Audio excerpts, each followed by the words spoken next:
तो हम बात करेंगे सिस्टम ऑफ गवर्नमेंट की कि सिस्टम ऑफ गवर्नमेंट से कौन कौन से क्वेश्चन आए थे। टोटल 7 क्वेश्चन आए हैं भाई, बहुत इंपॉर्टेंट टॉपिक है।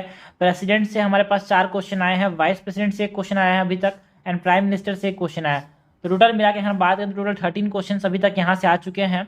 इसके साथ साथ हम fund with the government of India भी कवर कर लेंगे। टोटल यहाँ पे हम क्वेश्चन जो कवर करेंगे यहाँ पे टोटल 15 क्वेश्चन होंगे। सो स्टार्ट करते हैं भाई। क्वेश्चन नंबर पहले हम कवर करेंगे system of government, president, vice president, prime minister, उसके बाद हम fund with the government of India cover करेंगे। So system of government total कितने किसी के आए थे भाई? System of government total 7 question आए थे। 7 क्वेश्चन कौन कौन से थे वो देखते हैं। क्वेश्चन नंबर 68 है, कंसिडर द फॉलोइंग स्टेटमेंट। ये जो क्वेश्चन है 2014 में ये क्वेश्चन आया था। अ constitutional government is one which. तो यहाँ पे हमको बात किसकी करनी थी भाई? एक कॉन्स्टिट्यूशनल गवर्नमेंट की बात करनी थी। कोई भी कॉन्स्टिट्यूशनल जो गवर्नमेंट होता है वो कौन सा गवर्नमेंट होता है? Constitutional government is one which place effective restriction on individuals liberty in the interest of state authority. क्या वो इंडिविजुअल के लिबर्टी को रोक देता है भाई स्टेट अथॉरिटी के इंटरेस्ट में? ना भाई ना, वो एक कॉन्स्टिट्यूशन के ऊपर काम करता है ना, इंडिविजुअल की अथॉरिटी को नहीं रोकता। So first statement is incorrect. Place effective restriction on the authority of the state in the interest of individual liberty, बिल्कुल सही बात है। जो कॉन्स्टिट्यूशनल गवर्नमेंट है, कॉन्स्टिट्यूशन बोलता है कि भाई पीपल पावर ज्यादा इंपॉर्टेंट है as compare to the authority of the state. ठीक है, so second statement is correct. हमसे करेक्ट पूछा गया है यार, करेक्ट क्या हो जाएगा? करेक्ट हो जाएगा B, two only. Question number 69 है, there is a parliamentary system of government in India because. हमारे इंडिया में हम बोलते हैं कि पार्लियामेंट्री सिस्टम ऑफ इंडिया है। क्यों बोलते हैं भाई? है 2015 में ये क्वेश्चन आया था, क्यों बोलते हैं कि हमारे इंडिया के अंदर एक पार्लियामेंट्री सिस्टम ऑफ गवर्नमेंट है? Lok Sabha is selected directly by the people इसलिए, parliament can amend the constitution इसलिए, Rajya Sabha can not be dissolve इसलिए, या फिर council of minister is responsible to the Lok Sabha इसलिए। क्यों बोलते हैं कि हमारे पास इंडिया के अंदर पार्लियामेंट्री सिस्टम ऑफ गवर्नमेंट है? Because the council of ministers जो है ना, council of ministers that are responsible to the Lok Sabha. याद रखना भाई, यहाँ पे आपको कंफ्यूज किया जाएगा, council of ministers responsible to the parliament बोला जाएगा, वो गलत है भाई। Council of ministers are responsible to the Lok Sabha, याद रखना। ठीक है, सो जब काउंसिल ऑफ मिनिस्टर रेस्पॉन्सिबल हैं एंड इसीलिए वो रिमूव किए जा सकते हैं लोकसभा के द्वारा, तो इसीलिए हम बोलते हैं कि हमारे पास कौन सा सिस्टम ऑफ गवर्नमेंट है भाई? We have a parliamentary system of government. Question number 70 बहुत इंपॉर्टेंट है, लोग गलती जानबूझ के करेंगे, यहाँ पे लगाएंगे क्वेश्चन। देखना, 2 ऑप्शन बहुत ज्यादा यहाँ पे ऑप्शन बहुत लोग टिक करेंगे। एक तो Lok Sabha is elected directly by the people, बहुत लोग ये टिक करेंगे, बट ये गलत है। बिकॉज इस कॉन्स्टिट्यूशन के अंदर साफ साफ मेंशन है कि council of minister is collectively responsible to the Lok Sabha. ये आर्टिकल 75 ऑफ द कॉन्स्टिट्यूशन में मेंशन है यार। इसीलिए हम बोलते हैं कि इंडिया के अंदर कौन सा सिस्टम ऑफ गवर्नमेंट देखने को मिलता है? पार्लियामेंट्री सिस्टम ऑफ गवर्नमेंट देखने को मिलता है। एंड जो लोकसभा के लोग हैं वो रिमूव कर सकते हैं काउंसिल ऑफ मिनिस्टर को, कैसे? Through the no confidence motion, through passing of the no confidence motion. Question number 70 है, democracy superior virtue lies in the fact that it calls into the activity.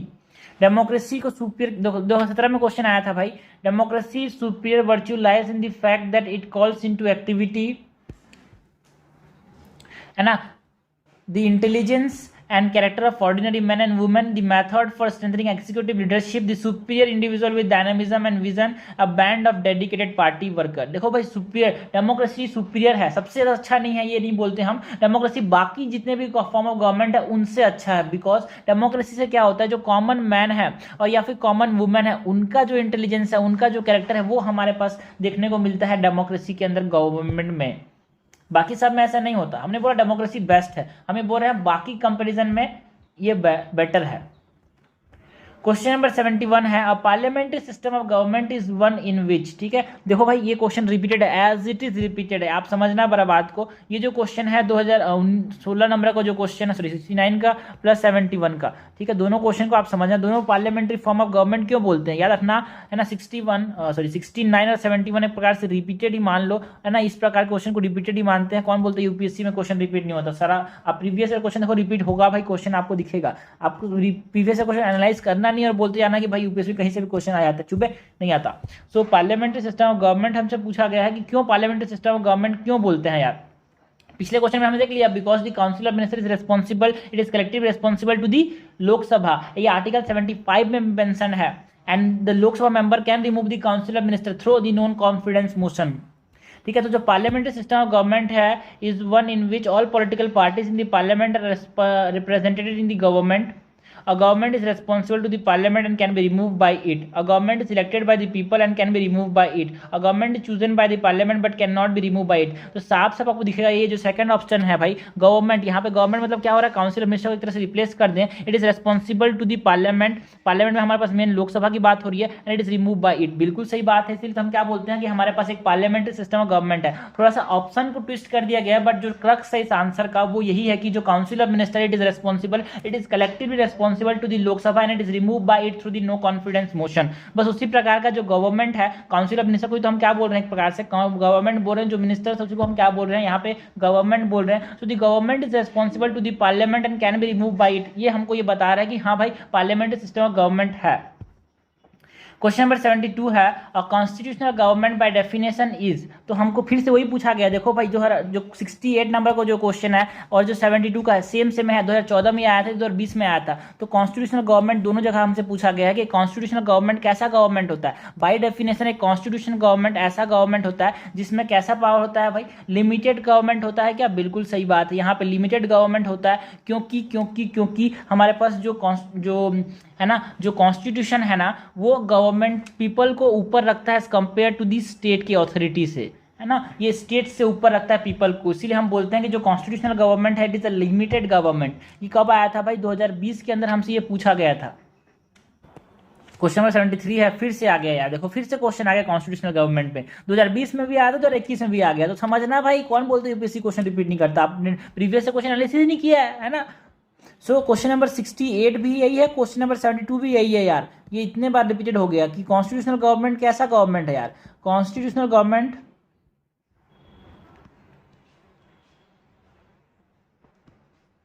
ऐसा government है ना, जिसमें जो people है उसको ऊपर रखा जाता है स्टेट अथॉरिटी से. ठीक है. Representative form of government of a nation with federal structure. तो constitutional government means a representative government of a nation with federal structure, a government whose head enjoys nominal power, a government whose head enjoys real power, a government limited by terms of constitution. बिल्कुल सही बात है. एक ऐसा government जो कि limited है भाई, है ना, जो कि लिमिटेड है because of the terms of the constitution. उसको क्या बोलते हैं, कॉन्स्टिट्यूशनल गवर्नमेंट बोलते हैं. क्वेश्चन नंबर 74 है we adopt parliamentary democracy based on the British model, but how does our model differ from that model. हमने जो पार्लियामेंट्री डेमोक्रेसी लिया है वो ब्रिटिश मॉडल से लिया है, लेकिन हमारा जो डेमोक्रेसी का जो मॉडल है ना, वो India has a parliamentary democracy of its own kind. ऐसा बोलते हैं हम लोग. क्यों बोलते हैं, बिकॉज हमारा जो है कुछ डिफरेंट है भाई ब्रिटिश मॉडल से. और क्या डिफरेंट है ये हमसे पूछा गया है भाई. 2021 के अंदर ये क्वेश्चन आया था. कब क्वेश्चन आया था ये, how does the model of ours differ from British. ये कब आया था, 2021 के अंदर आया था. As regard legislation the British parliament is supreme. बिल्कुल सही बात है, ब्रिटिश पार्लियामेंट सुप्रीम है. वहां ब्रिटिश पार्लियामेंट जो बोल देगा वही कानून है. बट इंडिया के अंदर पार्लियामेंट सुप्रीम नहीं है. इंडिया के अंदर जो कॉन्स्टिट्यूशन है वो सुप्रीम है भाई. इंडिया के अंदर जो कॉन्स्टिट्यूशन है वो सुप्रीम है. और sovereign, but in India the power of the parliament is legislated is limited. बिल्कुल सही बात है. तो पार्लियामेंट का जो लेजिस्लेटिव पावर है वो लिमिटेड है, लिमिटेड बाय द कॉन्स्टिट्यूशन. इसलिए हमने क्या बोला, कॉन्स्टिट्यूशनल गवर्नमेंट बोला. In India, matter related to the constitutionality of the amendment of the Act of the Parliament are referred to the constitutional bench by the Supreme Court. बिल्कुल सही बात है यार. जो मैटर्स हैं जिसमें हमारे पास अमेंडमेंट में जो कॉन्स्टिट्यूशनलिटी की बात होती है उसको कॉन्स्टिट्यूशनल बेंच को दिया जाता है सुप्रीम कोर्ट के द्वारा. करेक्ट हमसे पूछा गया, क्या हो जाएगा, C. Both 1 and 2 is correct. So president से जो क्वेश्चन आए थे, टोटल प्रेसिडेंट से कितने क्वेश्चन आए थे भाई, 4 क्वेश्चन आए थे. तो वो देख लेते हैं कि प्रेसिडेंट से कौन कौन क्वेश्चन आए थे. तो क्वेश्चन नंबर 75 है, according to the constitution of India it is the, है ना. तो प्रेसिडेंट टोटल 4 क्वेश्चन आए हैं. According to the constitution of India it is the duty of the president of India to cause to be laid before the parliament which are the following. 2012 में question आया था, इनमें से कौन सी president की जिम्मेदारी बनती है कि वो पार्लियामेंट में बताए यार. ये कॉन्स्टिट्यूशन के अंदर ऐसा कौन कौन सी चीजें हैं जिसमें ये बताएगा कि हाँ यार ये प्रेसिडेंट की जिम्मेदारी है कि वो सब चीज़ों को बताए पार्लियामेंट के अंदर. The recommendation of union finance minister और यूनियन फाइनेंस कमीशन, जो यूनियन फाइनेंस कमीशन था उसका रिकमेंडेशन को बताना जरूरी है क्या प्रेसिडेंट को. बिल्कुल जरूरी है यार. The report of the public account of India, जो पब्लिक अकाउंट ऑफ इंडिया का जो रिपोर्ट है क्या उसको बताना बहुत जरूरी है क्या. ना भाई, जो पब्लिक अकाउंट कमेटी है उसके रिपोर्ट को चाहे तो बताए चाहे तो ना बताए, ये कोई जरूरी नहीं है। बट जो रिपोर्ट है कंप्ट्रोलर जनरल ऑफ इंडिया, उसका रिपोर्ट को बताना जरूरी है।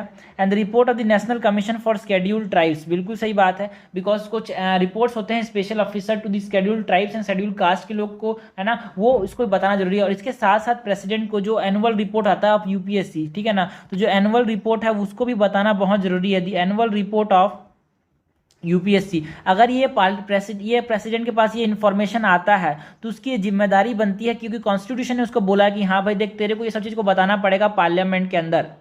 ओके, सो बट जो रिपोर्ट है पब्लिक अकाउंट कमेटी का, है ना, बहुत ज़्यादा इंपॉर्टेंट है। पब्लिक अकाउंट कमेटी भी बहुत बार यूपीएससी ने इसके बारे में क्वेश्चन पूछा है, बट उसका रिपोर्ट को चाहे तो पार्लियामेंट को बताए चाहे तो ना बताए, ऐसा कोई कॉन्स्टिट्यूशनल उसकी रेस्पॉन्सिबिलिटी नहीं बनती यार, ठीक है। सो इस क्वेश्चन में हमारे पास जो आंसर होगा 134 करेक्ट पूछा गया, कट जाएगा सी। क्वेश्चन नंबर 76 है, कंसिडर द फॉलोइंग स्टेटमेंट। 2014 में ये आया था यार। The president shell make rules for more convenient transaction of the business of the government of India and for the allocation among ministers and the state businesses.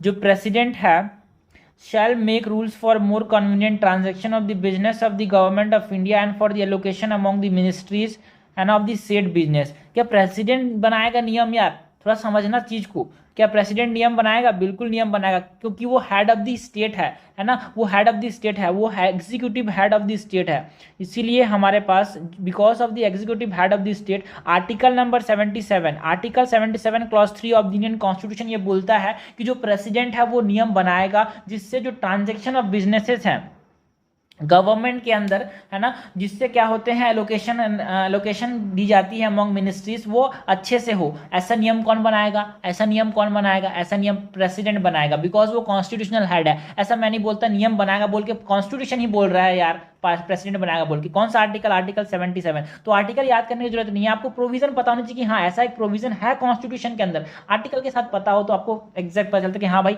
Article 77 में ये mention है कि जो प्रेसिडेंट है वो एग्जीक्यूटिव हेड है, वो नियम बनाएगा for the transaction of business, for the easy transaction of business, जिससे and allocation of things among the ministries. तो ये सही है। All the executive action of the government of India shall be expressed to be taken in the name of the prime minister। No, जितने भी executive actions होंगे वो president के नाम पे लिए जाएंगे, because president is what? President is the executive head of the state, है ना, executive head है इसीलिए उसके नाम पे सारी चीजें ली जाएगी। So this is incorrect यार। ये भी 77 आर्टिकल के नंबर आर्टिकल 77 में बताया गया है, बट आर्टिकल 77 का क्लॉज 1 है ये। करेक्ट हमसे पूछा गया है, करेक्ट जाएगा ओनली 1। क्वेश्चन नंबर 77 देखते हैं, कंसीडर द फॉलोइंग स्टेटमेंट। 2015 में ये क्वेश्चन आया था यार, ये भी प्रेसिडेंट के ऊपर क्वेश्चन है। तो याद रखना president is a very important topic. 30 साल चुनाव हो उस समय तो पक्का क्वेश्चन आएगा। आप ये मत सोचना कि चुनाव नहीं होगा तो प्रेसिडेंट से क्वेश्चन नहीं आएगा। जो इंपॉर्टेंट कॉन्स्टिट्यूशनल पोस्ट है वो हमेशा इंपॉर्टेंट रहते हैं। The executive power of the union of India is vested in the prime minister. जो एग्जीक्यूटिव पावर है यूनियन ऑफ इंडिया वो किसके हाथों में है यार? वो प्रेसिडेंट के हाथों में है, नॉट प्राइम मिनिस्टर। ऐसा कौन बोलता है? आर्टिकल 53 बोलता है यार। आर्टिकल 53 क्लॉज 1 बोलता है कि जो एग्जीक्यूटिव पावर है ना, यूनियन ऑफ इंडिया, वो किसके ऊपर है? वो किसके हाथों में है? प्रेसिडेंट के हाथों में है। The prime minister is the ex officio chairman of the civil service board. बिल्कुल सही बात है। ऐसा लगेगा but it is incorrect, because जो कैबिनेट सेक्रेटरी जो होता है, कैबिनेट सेक्रेटरी जो कि हाईएस्ट पोस्ट होता है किसी भी सिविल सर्वेंट का, वो हमारे पास एक्स ऑफिसो चेयरमैन होता है the civil service board and not the prime minister, it is the cabinet secretary. Correct हमसे पूछा गया है, करेक्ट क्या हो जाएगा? Neither 1 not 2। क्वेश्चन 78 है, with reference to the election of the president of India. हमको फिर से बात किसकी करनी है? 2018 में क्वेश्चन आया था, इलेक्शन ऑफ प्रेसिडेंट की बात करनी है भाई। The value of the vote of each MLA varies from state to state. क्या जो वोट है एमएलए लोगों का वो डिफरेंट स्टेट में डिफरेंट होता है? बिल्कुल सही बात है, बिकॉज इसमें जो वोट ऑफ एमएलए कैलकुलेट किया जाता है वो कैसे कैलकुलेट किया जाता है? इसका फॉर्मूला क्या है? Vote of MLA is equal to, है ना, पॉपुलेशन ऑफ दैट स्टेट, है ना, पॉपुलेशन ऑफ दैट स्टेट, है ना, population of that state upon the total MLA. इसीलिए जो वैल्यू एमएलए है वो वेरी करता है भाई, है ना, state to state. The value of vote of MP of the Lok Sabha is more than the value of vote of the MP of the Rajya Sabha. गलत है भाई, बिकॉज दोनों जगह का जो एमपी का वोट होता है वो सेम होता है ना। The vote of the Lok Sabha Rajya Sabha same होता है, तो करेक्ट हमसे पूछा गया क्या हो जाएगा यहाँ पे, बोथ 1 and 2 इज करेक्ट भाई। आंसर क्या हो जाएगा यहाँ पे, आंसर हो जाएगा 70। अच्छा ये मोर देन बोल रहा है, तो ये गलत बोल रहा है ना यार, it is not more than, दोनों का सेम होता है, सेम होता है दोनों का वोट। सो करेक्ट हमसे पूछा गया कट जाएगा ओनली 1। तो प्रेसिडेंट से क्वेश्चन देख लिए, हम बात करते हैं वाइस प्रेसिडेंट की। तो वाइस प्रेसिडेंट से एक क्वेश्चन आया यार अभी तक, ठीक है। तो 2017 में क्वेश्चन आया था, 2013 में। Consider the following statement, the chairman and deputy chairman of Rajya Sabha are not the member of the house. तो deputy chairman and deputy chairman जो होते हैं राज्यसभा के, है ना, क्या वो मेंबर नहीं होते हाउस के? क्या ये स्टेटमेंट सही है भाई? क्या ये स्टेटमेंट सही है गलत है? बिकॉज यार हमारे पास आर्टिकल 64 बोलता है कि जो वाइस प्रेसिडेंट है वो x officer chairman of the Rajya Sabha होगा, ठीक है। एंड जो चेयरमैन हो गया राज्यसभा का, मेंबर ऑफ द हाउस बोल रहा है। तो लेकिन जो देखो प्राइस प्रेसिडेंट हाउस का मेंबर नहीं है, लेकिन जो अपने पास डेप्यूटी चेयरमैन होता है ना, वो राज्यसभा का एक पार्ट होता है। डेप्यूटी चेयरमैन राज्यसभा का एक मेंबर होता है। While the nominated members of the two houses of the parliament have no voting right in the presidential election, जो nominated members हैं वो presidential election में वोट नहीं कर सकते। They have right to vote in the election of the vice president। बिल्कुल सही बात है।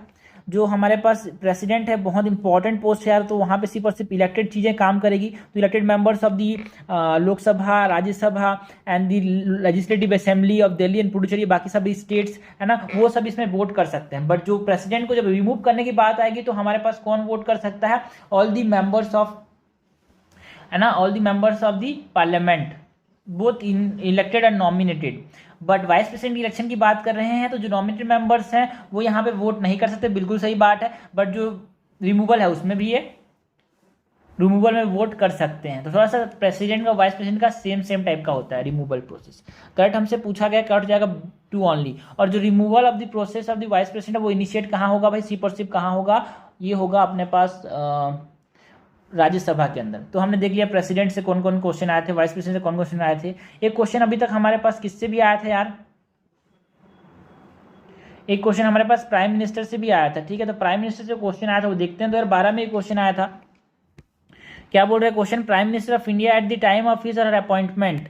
प्राइम मिनिस्टर है ना, उसके अपॉइंटमेंट के समय need not necessarily be a member of the house of the parliament but must become a member of the house और 1 हाउस विद इन 6 मंथ। बिल्कुल सही बात है यार, है ना। जरूरी नहीं है कि वो जिस समय उसको अपॉइंट किया जाए वो उसका मेंबर हो ही हो पार्लियामेंट का। किसी बाहर के आदमी को भी आप क्या कर सकते हो? प्राइम मिनिस्टर अपॉइंट कर सकते हो, बट लेकिन उसको 6 महीने के अंदर उसका मेजोरिटी प्रूव करना पड़ेगा in the floor of the parliament and किसी भी एक लोकसभा या फिर राज्यसभा का मेंबर बनना पड़ेगा। तो ये प्राइम मिनिस्टर बनने का अपॉइंटमेंट का एक क्राइटेरिया था जो कि हमको पता होना चाहिए यार, ठीक है। तो ये हमारे पास क्वेश्चन देख लिए हमने, है ना, सिस्टम ऑफ गवर्नमेंट से, प्रेसिडेंट से, वाइस प्रेसिडेंट से एंड पार्लियामेंट प्राइम मिनिस्टर से। इसके बाद हम देखेंगे क्वेश्चंस फ्रॉम फंडामेंटल ड्यूटीज।